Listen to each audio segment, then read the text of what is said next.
ये हे होल्ड कर हां कॉर्नर आणतो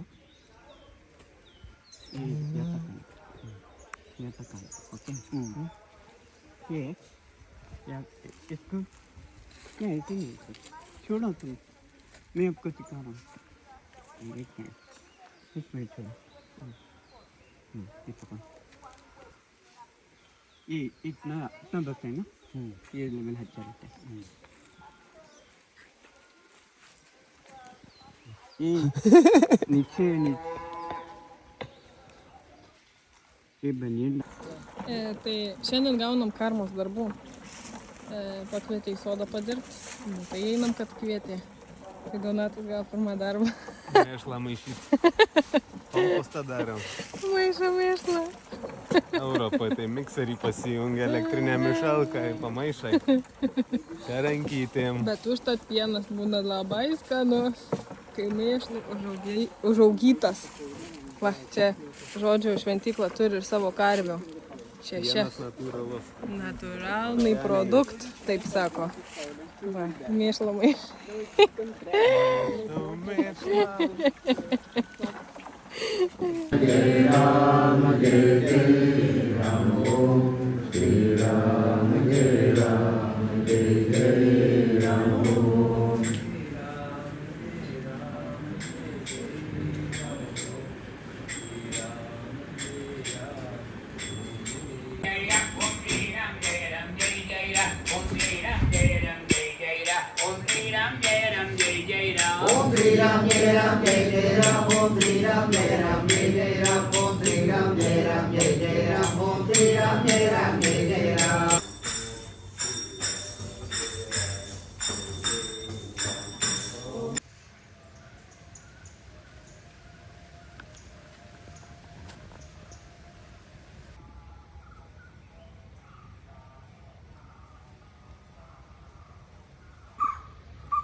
Donatas nusipirko lungį.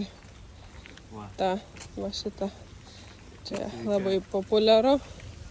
Ir čia šventas rūbas. Nu, ne šventas, bet toks jau puošnus, ale. Baltas puošnus, šitas kasdieninis. Nu, va ten, ale puošnesnis galbūt. Tas jo, šventas. Bet yra reikalų čia jį užsirišti. Žiūrėjom video visokius. Parodė, kaip iš priekio atrodo. Žiūrėjom video visokius. O, tavo draugas su tokiu pat. Eisiu draugų klaust, kaip... Man atrodo, čia bus pradinė kalba. Tai va, lungis. Iš tikrųjų, tai čia medžiagos gabalas tiesiog. Va, kokie vaisiai auga. Indija. Labą dieną, atvažiavom į ašramą. Čia toks dalykas kaip, šventykla, gal vienuolynas, žodžiu, nemokamai apsistojam, davė pavalgyti, davė apsistot va kambariuką ir nuvarėm pažiūrėti, ten jie dainuoja dainas, įdomiai, eisim pilną programą dar žiūrėti. O dabar einant link, kur gyvenam nuo tos visos jau ašramo, pamatė Donatas nemokamą homeopatinį centrą. Klinika, kuri priklauso vienuolynai. Ir Donatas nebūtų Donatas, jei neįkištų nosies. Įkišau nosį. Tai palauk. Ajurvedai iš esmės yra tie patys homeopatiniai vaistai. Tai dalis yra homeopatinių vaistų, dalis mitybos yra ir tada masažai iš esmės. Kiek aš suprantu, mano supratimo, ne? Tai homeopatiniai vaistai yra dalis to. O kiti pridėtiniai dalykai, tai čia klausimai. Jo, mes vakar buvom Donatui dėl alergijų pas Arviedos medicinos daktarė. Klinika namuose. Klinika namuose, tai tiesiog, kad nustatyt, koks Donato tipas, tai atsidaro testą, tai net klausimų neišmokus. Iš telefono paskaito atsakymus, Donatus pats sako, koks atsakymas, tai jinai sužymi. Net juokinga. Tai pasako, koks jo tipas. Internete turbūt galiu įsipildyti tokį patį ir gauti turbūt koks tavo tas tipas. Nes realiai pats turi papasakoti, kokios ten tavo problemos ar ką ir ten nieko nenusprendžia, labai generic toksai. Žodžiu, nesigydysim ten. Ne. Ajurveda yra plačiai išplitusi Indijoje, labai reklamuojama. Tai klausiau šitos daktarės, kur dabar konsultaciją turėjau, tai numojo ranka, sako, pasiimk šitos vaistelius nemokamai ir praeis visos alergijos ir išbėrimai. O ajurveda yra gerai išmarketintas dalykas ir jos turi turistam, kad načardžinčius ir paimti iš jūsų pinigus. Tai reikia būti labai atsargiai, kur ją darai ir pas kokį specialistą.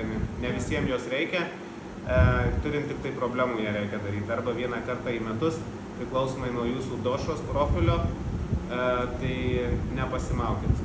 Tai ajurveda šiaip geras dalykas, bet reikia jie naudotis tik tada, kai yra problemų ir būti atsargiai, kokį specialistą išsirenkat, nes yra daug apgavikų, nes labai populiarėja. Nes ta ajurveda tas iki šalnos jo tenai yra dvi prieimėjos ir jos sako, ar nori konsultacijos gydytojo. Aš sakau, gerai, jau iš karto prieimė, kokios problemos, viskas, sakau, sausa oda, niežti, nugarą atvykus į Indiją, pakeičiu environmentą, aplinką tipo, tai sako, gerai, vaistukų užrašė ir nemokamai viskas, ir konsultacija, ir vaistukai, dėl to, kad priklauso šventyklai, viskas nemokamai ir nematerialistai. Žodžiu, yra finansuojami turbūt valstybės. Finansus tiek reikia. Kažkur finansus tiek reikia.